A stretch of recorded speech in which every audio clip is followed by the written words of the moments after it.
Jumpa lagi bersama Ibu di mata pelajaran bimbingan dan konseling. Sekarang kita akan membahas materi yang baru. Kalau kemarin kita membahas dan belajar tentang PHBS, pola hidup bersih. Sekarang kita akan membahas tentang bullying. Apa itu bullying? Dampaknya bullying dan macam-macam bullying. Kita akan belajar bersama-sama.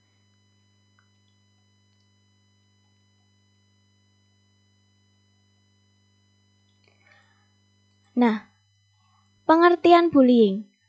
Bullying adalah perilaku agresif dan negatif seseorang atau sekelompok orang secara berulang kali dengan menyalahgunakan ketidakseimbangan kekuatan untuk menyakiti korban secara mental, fisik, maupun seksual. Kalian juga bisa menemui bullying nggak hanya secara langsung, tetapi kalian juga bisa menemuinya di media sosial kalian. Misalkan di WA group. Ada yang dikatain, kok kamu gendut, kok kamu kurus sih, kok kamu jelek sih, kok kamu begini, kok kamu begitu. Biasanya sering terjadi seperti itu. Itu juga termasuk bullying, tapi ranahnya masuk ke cyberbullying. Nanti di pertemuan berikutnya kita juga akan belajar. Nah, manifestasi bullying.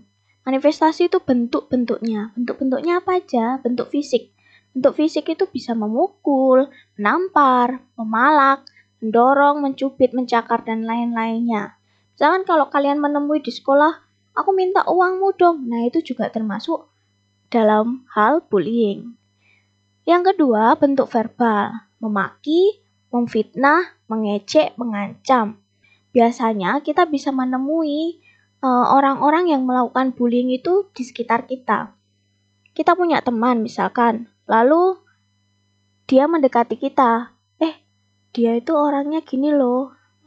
Dia itu orangnya begini loh. Nah, itu yang dimaksud juga dengan bullying. Karena memfitnah orang yang tidak tahu kebenarannya. Yang ketiga, bersifat psikologis. Mengintimidasi, mengucilkan, mengabaikan, dan mendiskriminasi. Yang ketiga, konsekuensi bullying. Apa sih konsekuensinya? Biasanya kita akan menemui banyak sekali konsekuensinya. Di sini Ibu menyebutkan 3 konsekuensi. Yang pertama, memiliki kecenderungan lebih besar untuk melakukan hal yang negatif. Depresi, trauma, dan penyalahgunaan obat. Nah, hal-hal yang negatif itu juga bisa saja terjadi kepada siapapun yang sedang mengalami bullying atau karena kena dampaknya dari bullying itu. Bisa juga ada yang sampai bunuh diri. Yang kedua, cenderung memiliki sikap untuk bermusuhan. Biasanya juga pendendam. Yang ketiga, perkembangan masa depannya menjadi terganggu karena pasti dia akan menarik diri dari lingkungan sekitarnya. Nah, ini dampak-dampaknya bagi para pelaku. Tidak bisa konsentrasi belajar karena pikirannya lebih banyak untuk mengincar dan merencanakan tindakan yang berikutnya. Biasanya kalau pelaku bullying sudah memikirkan, nah aku hari ini bully si dia, bully yang itu, bully yang sana. Nanti hari berikutnya dia juga udah punya pikiran lagi, kalau dia itu pengen membuli yang lain-lainnya juga. Dampaknya bagi korban apa? Menurunkan intensitas pergi ke sekolah karena merasa cemas dan takut akan menjadi korban.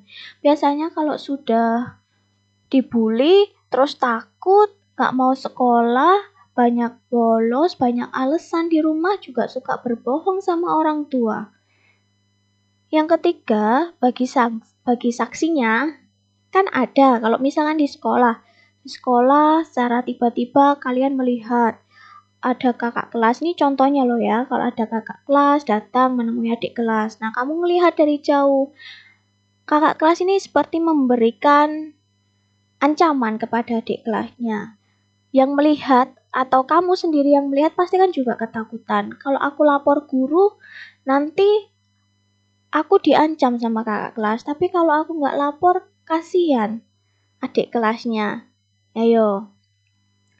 Jadi bagi saksinya tetap akan ada perasaan takut menjadi korban berikutnya dan merasa bersalah karena tidak dapat melakukan apa-apa.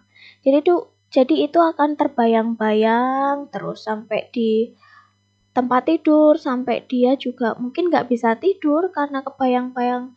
Coba aku tadi ngomong, tapi kalau aku ngomong tetap aku juga kena. Nah, itu dampaknya bullying juga kemana-mana. Nah, ini dampaknya untuk korban merasa menderita, jelas pasti. Mogok atau malas datang ke sekolah. Itu tadi Bu sudah sebutkan. Yang ketiga, kehilangan kepercayaan dan konsep diri. Konsep dirinya biasanya menjadi rendah atau dia punya konsep diri yang negatif. Merasa dirinya nggak mampu dan nggak bisa lagi karena sudah dibully itu tadi. Yang keempat, menyalahkan diri sendiri atas kejadian bullying yang sudah terjadi. Yang kelima, kehilangan konsentrasi belajar. Itu pasti. Kalau misalkan kalian jadi korban bullying, terus kalian dapat PR dari sekolah, dapat PR dari guru-guru, kalian jelas pasti nggak akan bisa mengerjakan dengan sempurna tugas-tugas kalian. Selanjutnya, menunjukkan gejala stres.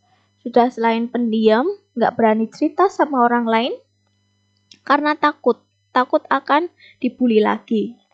Dan yang selanjutnya, membahayakan kehidupan mereka sampai mengarah pada kematian. Ini yang paling parah, biasanya sampai ada yang bunuh diri. Ada juga yang larinya ke narkoba. Itu yang tidak bisa menerima kondisi bullying seperti itu. Mengapa bullying bisa terjadi?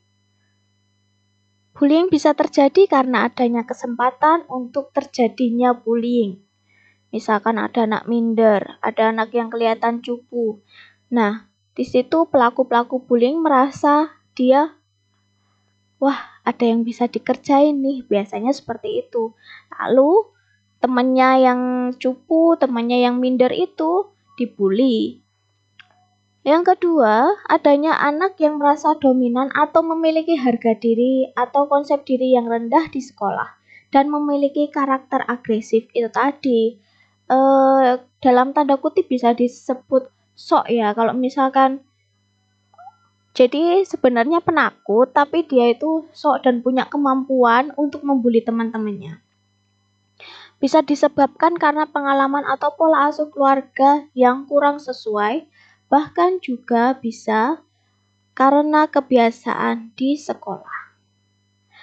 Nah, ini stop school bullying. Jangan sampai ada bullying di sekolah.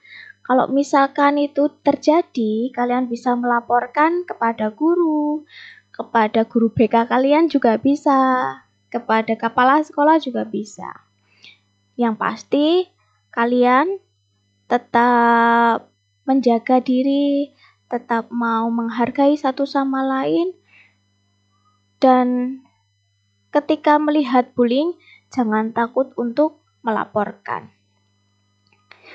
Nah, sekian perjumpaan dari Ibu, sekian pembelajaran dari Ibu. Kita akan bertemu lagi di materi yang selanjutnya.